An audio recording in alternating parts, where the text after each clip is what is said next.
স্রষ্টার দরবারে শুকরিয়া জানাই। পরন্ত বিকালে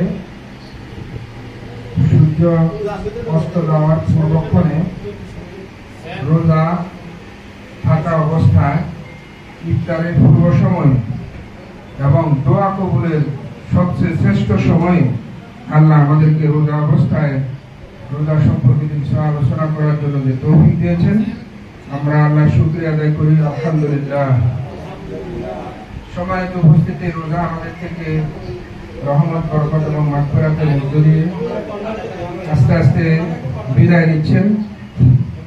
এই রোজা থেকে আমরা কে কি শিক্ষা নিলাম, এই রোজায় আমাদের করণীয় এবং রোজা আমরা কেন রাখি, রোজার সুফল আমাদের কাছে নিঃসন্দেহে সকলে আমরা জানি, যার কারণে আমরা রোজা রাখি।